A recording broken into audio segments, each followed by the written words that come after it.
Hello and welcome to today's podcast where we're going to be talking about tricks of the trade, we're going to be talking about property catfishing, and we're going to be talking about why smart investors analyse crime data in areas that they're looking to purchase property, and how one simple Ring doorbell stopped a crime in its tracks. Welcome to the Behind the Bricks podcast. So this podcast is all about how you find a flip. And as we established in podcast number 1, you've done a few of them, and you found them in different ways. Yes. So, give us your experience of finding flips and where you found them from to start. Okay, so I tend to find them from various sources. Helpful. Some can be... Yeah, right. Let's stop there. Break that down a little bit. Because whenever people are talking about property, that is always something that comes up. You know, talk to people, network with people. What did that actually look like for you, though? For me, everyone says you should go to networking events, and if you go to property networking events, generally there's only people talking about property. So what you really want is people that aren't constantly trying to talk about property. Yes. So networking events that aren't for property are going to be people that are looking to get into property. So does that make sense? Yeah. So like business networking events, for example. Yeah, and then next thing you know, it'll be, oh yeah, I've got a portfolio of 10 properties, but I want to sell 3. For example, I went to the dentist, had a conversation with him. Yeah. And he had a 7-bedroom house that he wanted to sell. He's got a portfolio of property, so it's people like that you wouldn't necessarily think, right, I'll speak to you about property, that it just evolves into that kind of conversation. It is amazing how many people will gladly have a conversation with you about property if you prompt it. If you don't prompt it to be about property, they'll never mention it to you. But if you prompt them, they've got some involvement, or somebody in their family's got some involvement, and that just increases the amount of people that know you as the property guy, somebody else that's involved in property, or somebody that can help them out if they've got a property problem. Yeah, it's one of those that secretly everyone wants to do stuff. That's why programs like Homes Under the Hammer are so watched. It's like the daytime most watched TV program. Everyone has that passion. Did you make that up? No, seriously. It works for Homes Under the Hammer. Yeah. No, but it is the most watched daytime TV program. Everyone is interested in property. You know, the thing that amazes me about Homes Under the Hammer, that the considering they're buying from auction, the number of people that are on there, that at the end they say, oh, actually I lost a load of money on this one, or this one completely screwed me over. They don't put those people on there, but they must surely talk to them, because when they're first buying the property, they don't know that project's going to be a complete shit show, for example, but they don't seem to put those people onto the program. They only focus on the people that have made money, which I think gives people the wrong impression that auctions are an easy thing to purchase from and to make money from. And it goes back to the whole misleading thing, I think, where people see it, this is me, I bought this and I've sold it for that, and you don't see all the background work, you don't see the analysing the figures, you see the hours of sifting through portals and similar websites, and then it's just suddenly magically happened. So talking to people about property, prompting them to talk about property when you're going to the dentist, going to the doctors, going to wherever you're going, will increase your network of people that are aware that you're involved in property, and they can bring properties to you, and you can potentially help them with a solution. Definitely. So that's one way that you've found property. Next, estate agents, talking to estate agents, getting on estate agents' lists. That's another one. What do you mean by lists? Going back in the day, before computers were massively a thing. I sound really old now.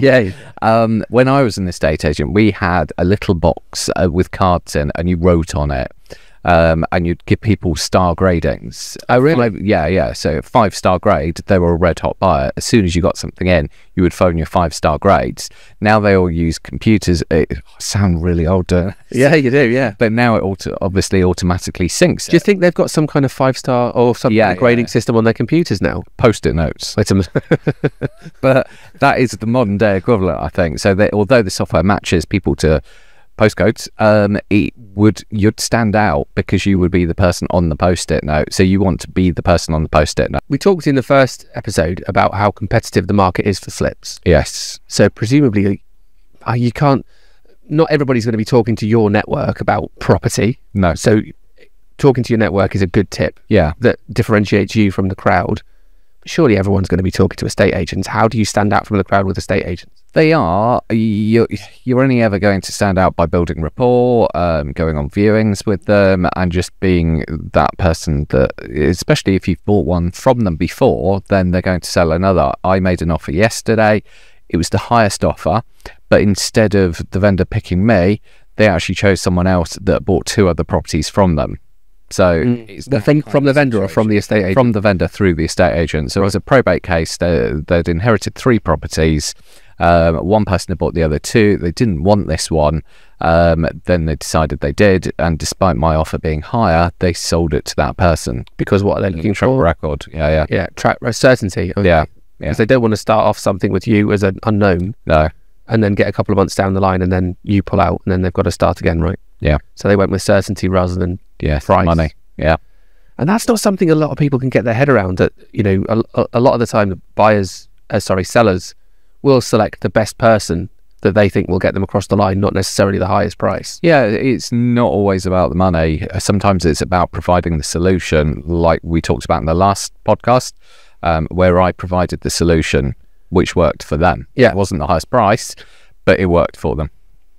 So therefore, if you're going to make an offer and the estate agent makes it clear, without telling you explicitly, but makes it clear that you're not going to be the highest offer, do you then put more effort into your offer to show why you're the right person to buy the property, even if your price isn't the highest? So I would put the offer across in a very formal, effective manner.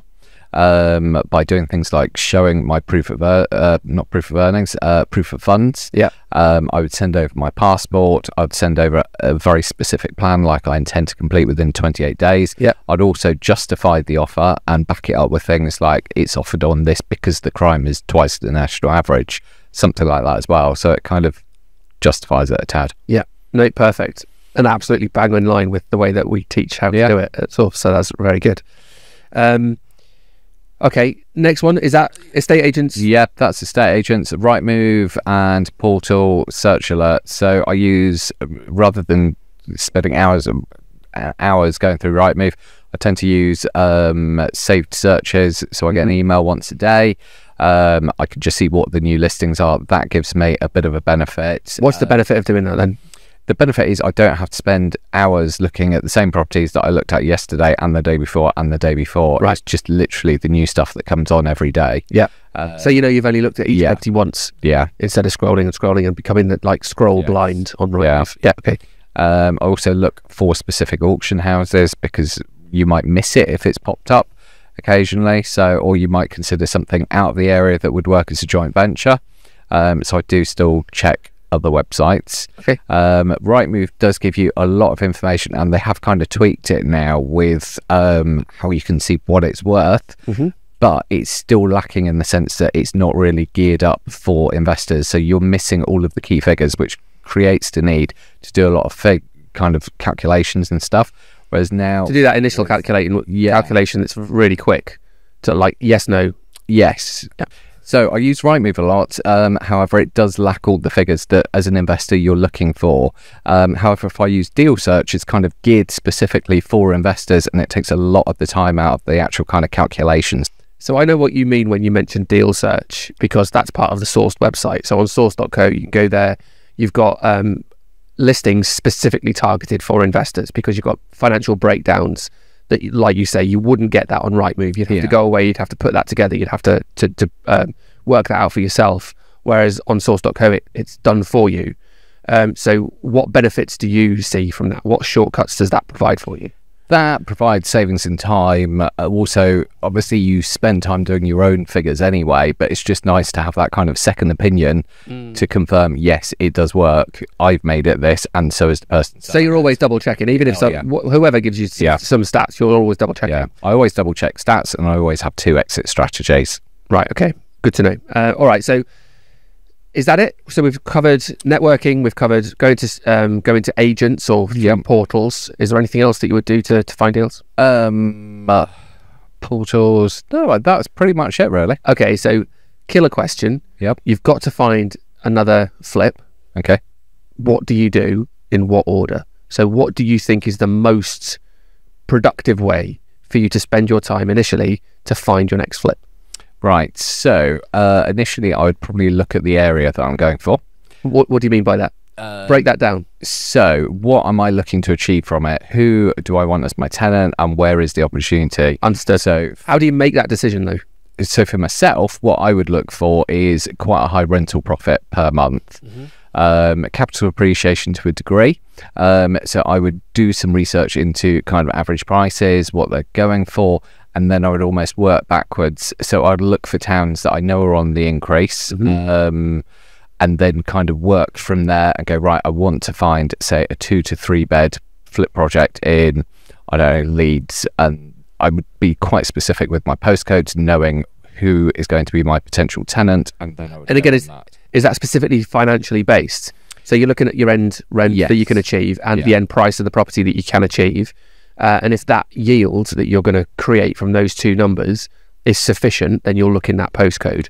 And then I guess what you're doing is, like you say, you're working backwards to then say, well, if it needs to be this price in the end, how can I put together something that I'm buying and the refurbishment of that to then create a margin to get me up to that end value? Yes. Or if I get something, say, alerted to me via finding it on the deals website or whatever, then basically I'd work from there and go, okay, so this is a potential opportunity, verify the figures, and then kind of go, right, yes, that works. Okay. What's next? After that, I would look at whether or not there's rental demand in the property in that area. I'd see how much they're going for, and also the end value. And then I would price in my refurb costs, which when you've done quite a few, you can kind of almost look at something to a degree and then kind of go, okay, it's going to cost me X amount to refurb that. If that stacks up, I would then look at the crime rate in the area just to kind of verify things like, is the insurance going to go up? Is it a good area? What are the schools like? And then who is going to be my most likely tenant for that property? Did you do that for the first property that you found? No, and that was a big mistake. That first property was, I found one and almost jumped on it. I didn't check the crime rates. I drove to the street and I looked at it. I knew how much the house would be worth. And what I've noticed is this year, when I went to renew the building's insurance, it had gone up like 40% due to crime in the area. Wow. So it was a significant increase. And what about working backwards? Did you do that for the first one as well? So I think that's a really good learning point for everybody that's listening, that you'll start at what you're going to achieve, because you can't, if you're in Leeds, in a postcode of Leeds where the ceiling price is 140 grand, I don't know, I've got no idea about Leeds because I've never bought anything there, but let's say it's 140 grand for argument's sake, you're never going to achieve much higher than 140 grand. So there's no point in buying something for 120 thinking you're going to achieve 180, for example. So it's interesting to hear that you work from the back end, from the end values of both rental and purchase, or value of the property, and then try and find a property that fits into that model. I think a lot of people, especially competitive market, just starting up in flips, will just scroll through Rightmove and say, well, it's worth this. I think you can achieve that, so let's try and make that work. So is that the way that you did the first one? So did you do the first one from just looking for it without having those end values in mind, or did you start from the end values for the first one that you did? With the first one, my biggest variable that kind of affected it was I didn't exactly know how much the work would cost. So I knew what the property would be worth, which was my starting point. I then knew I could negotiate downwards on the purchase price. And then I knew there was a gap in the middle. And I thought, there's quite a big gap in the middle. I don't think I can go wrong. So that was my kind of basis of jumping in both feet with that. Okay. And just as a teaser, I think, because the next podcast is how to assess a flip. Okay. When did you plug that gap with how much the refurbishment was going to cost? What do you mean? Like, when did you find out how much the refurbishment was? Oh, right. It was an ongoing thing. So one thing I do is I log absolutely everything. I've got spreadsheets to add it up and I drop it all into categories and stuff like that. So it was a rolling thing. I had a budget very rough that didn't really have any kind of solid backing behind it because I did jump in kind of super fast on it. But it was kind of, as the project progressed, I could see exactly where I was going to end up with, so I knew I was on track. I always monitor them to see where I am, and also that way you can see if you're over budget. So did you not have a quote from the builder? Did they not tell you how much it was going to cost? I used all different independent trade people for it, and then just kind of brought them all together. It wasn't like, you're the builder, how much is this going to cost? Yeah, okay. It was like, right, okay, I speak to a gas man, how much is the central heating going to cost? Spoke to the plasterer, how much is that going to cost? I spoke to the electrician. I understand that you spoke to the different trades. Yeah, lots. Do you want to go through all of them? Yeah, can do. Crack on. Okay. All right, so the first thing that you're going to do is you're going to work backwards. You're going to look at the portals and you're going to identify your area. Yes. But then it's the portals that you go to, it's the portals that you think are the most effective at finding that next project for you. Like, do you go to the portals, or do you just go to the estate agents, or do you just work with the people that you know? It's of everything. It's wherever it comes from. You've got to choose something first. You're not allowed to not choose. You can't do all three things or as many things as you want in one go. You've got to do it in order. So if you were going to do it in order, you're going to do the most efficient first. So which one is that? Because in your area, it might be the case that all three of those things work as effectively as each other. But in somebody else's area, it might be that, one of them is more efficient. So if you can say which one you find more efficient, that's probably going to help people. Yeah, that would probably be portals then, I'd say. Okay. Yeah. But I'm always looking. Yeah, okay. But on the portals, again, that tip that you had was make sure you set up an alert so that you're getting an email every day. And in that email that comes to you from the portals every day, it's telling you the new properties that are listed. And you work from the emails, you don't scroll through the portals, because if you work from the emails, you only look at each property once. That is the super most time efficient way. Okay. And do you contact anybody in the local area? Do you're quite prevalent on social media?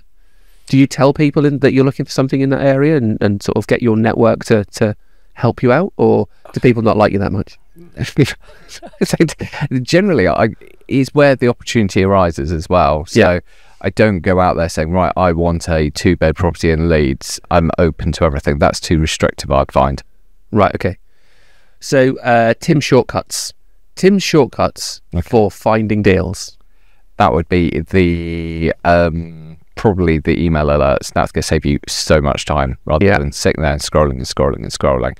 I've got a couple of alerts set up, so I get a couple of emails. That is my biggest time saver. And how many properties are you getting per email? Like on a daily basis, how many are you assessing? I've refined it. When I first started, it was like 138 a day, and it's like, I've not really saved myself that much time here. So gradually I've shrunk the areas and things like that. So now I get about 30 emailed to me. A lot of them won't meet the criteria. Some will probably be sold by the time I phone them up, even if I phone them the same day.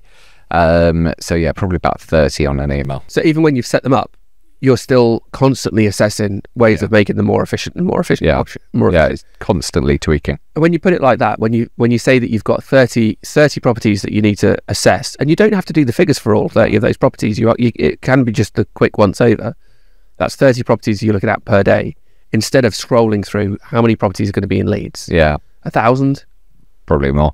Are there any ways of sourcing that you've heard of, but you haven't yet tried, but you are going to try on your next project? I've yet to buy a property through a deal sourcer. Even though you've done some of it yourself? Yeah, I've sold deals, but I've never bought one through a deal sourcer. So that would be an option. So yeah, I might give that a bash. And why is that? Just because typically speaking, a deal sourcer is great if you've not got the time to find the property, or if you don't know exactly what you're looking for, or if you've not got the time to find what you're looking for. Then it's money well spent. If you can make the time, then obviously you would do it yourself. If you're kind of competent and can think about what I'm looking for and what kind of metrics you're looking for, then yeah, that's why I haven't used one myself, because I don't want to spend money. Yeah. Thanks for being honest. Tell us something that you wish you knew before you started trying to find properties. Probably analysing the crime would be the biggest one. That's one thing that I always overlook. It's a good one, you know. Not many people do that. No. There's the thing is also it sculpts so many different things, because if you know how bad the crime is, at least you're prepared for it. You could put things in place. Yeah. So the property might still work even though the crime's slightly higher, because the crime statistics are all very rough. It could be the street behind that's pulling it up. Right. So your street might actually be okay. But if you're aware of it, then you're going to be extra vigilant. You could put things like Ring doorbells on and stuff like that. When you're looking at the crime stats, do you look at the type of crime as well? Is that an important thing? Sometimes, if it's really high in burglary or something like that, it might be a yes or a no for me, because I don't want to start a project and then things like the boiler be stolen or copper pipe work and all of that kind of stuff that you hear about. Yeah. I've only had one incident where we had someone wander around the back of one of our development sites, and he was basically sussing out where the tools were to steal them. But we had Ring doorbells on the back, and weirdly the builders were still there. It's about 10 o'clock at night. So they were able to question him, and the footage through the camera, you can tell he's basically there to steal. Right, okay. Yeah, no, that's a really good top tip. I appreciate that. And now we come to the property dilemmas section. So we've had a few questions that have come in about flips and finding flips. This is the one that we've decided to read out, okay? So, hi guys, I've been catfished. So this is a bit of a weird one, and I wanted to know if anyone else has experienced it before. So I stupidly bought a property from auction without viewing, and I've gone today and the bathroom isn't plumbed in. I didn't account for the costs of plumbing in the bathroom.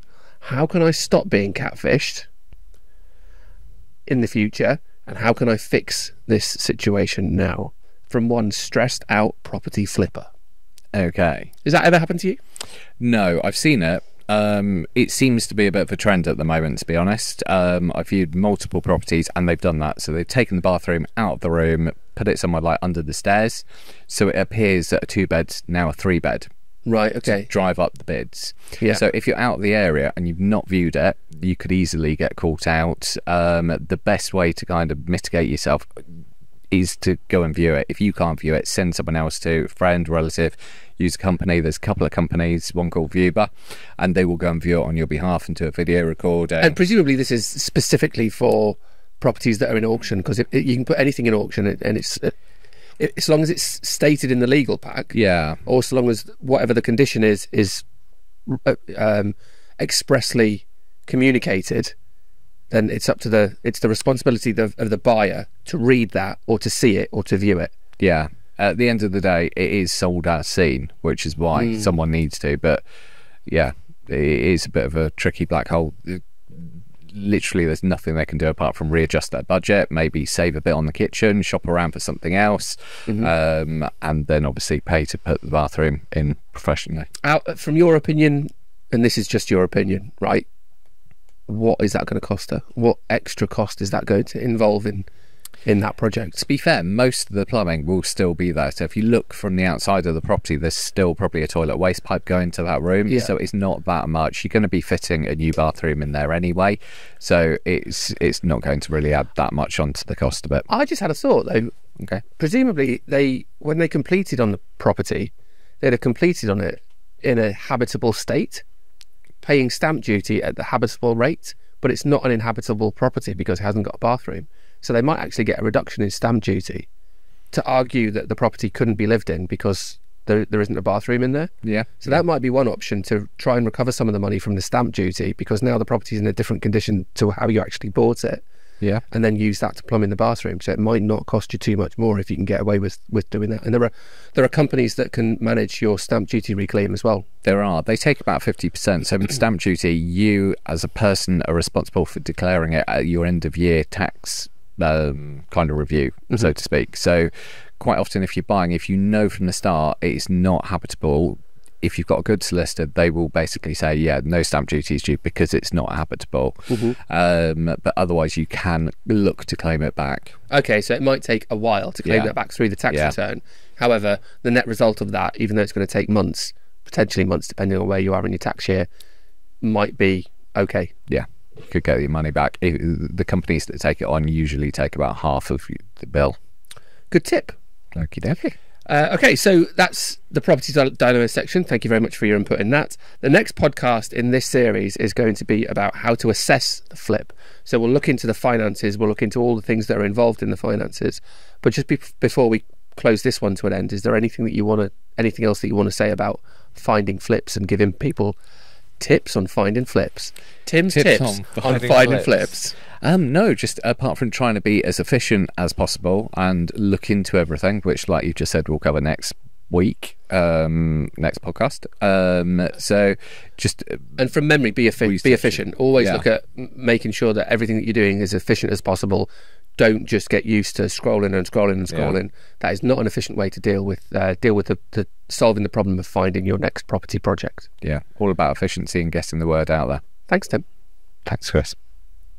Don't forget, if you want to be involved, make sure that you're following us on socials, because on socials we post questions, we post polls, and the stressed out property flipper that put in their question for this episode, that's how they got in touch with us. So if you've got a property dilemma that you want us to answer, make sure that you follow us on the socials, and we'll see you on there. Thanks very much for listening to the podcast. We'll see you next time.